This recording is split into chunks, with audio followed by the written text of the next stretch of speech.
right, well, let's go now to how about Canada? We'll talk with Dora. Hi, Dora.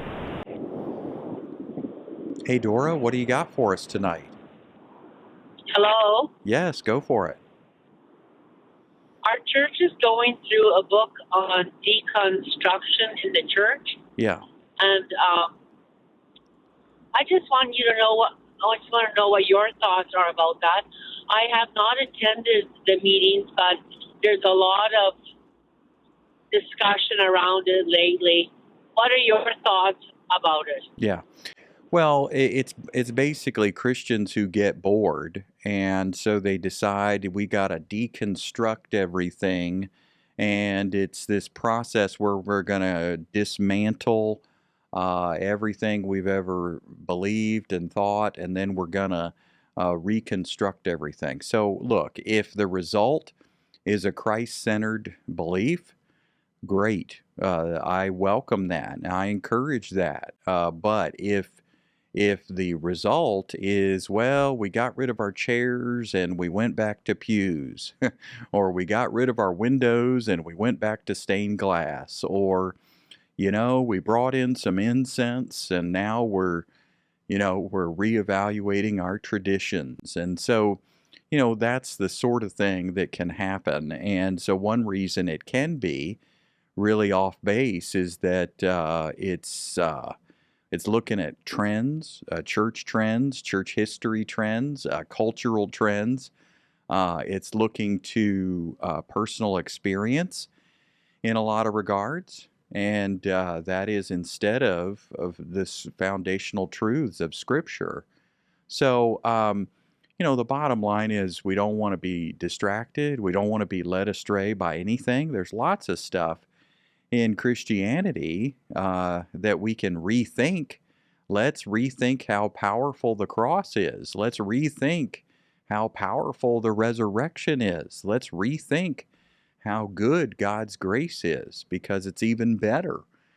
Those are healthy practices to examine. Are we really trusting the Lord all the way? Do we really think He did a fantastic job in His finished work?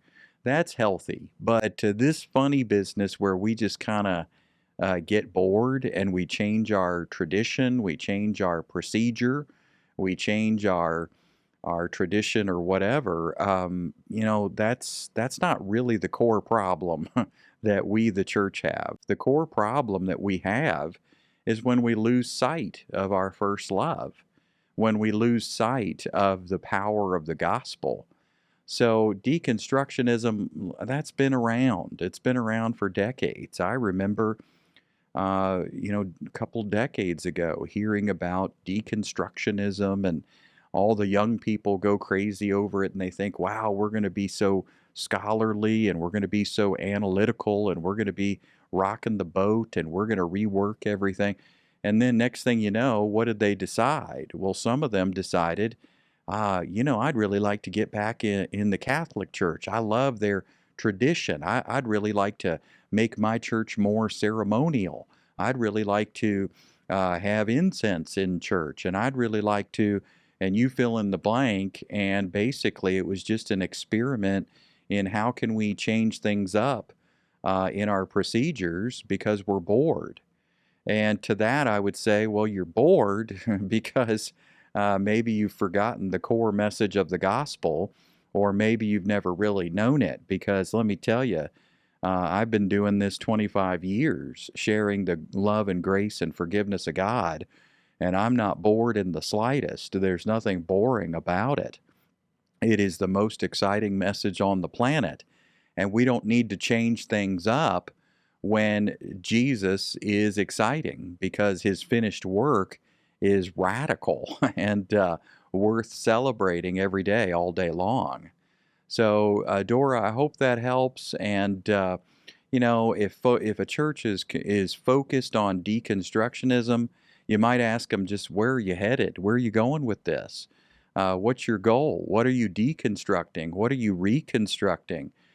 And look, if they're going from chairs to pews or pews to chairs, well, you can pat them on the back and wish them well. But if they're changing something that is from truth to error, or going away from the scripture, or moving away from a Christ centered theology, well, that's when it becomes a red flag of concern. So, again, I hope that helps, and we love hearing from you there in Canada. Call us back anytime.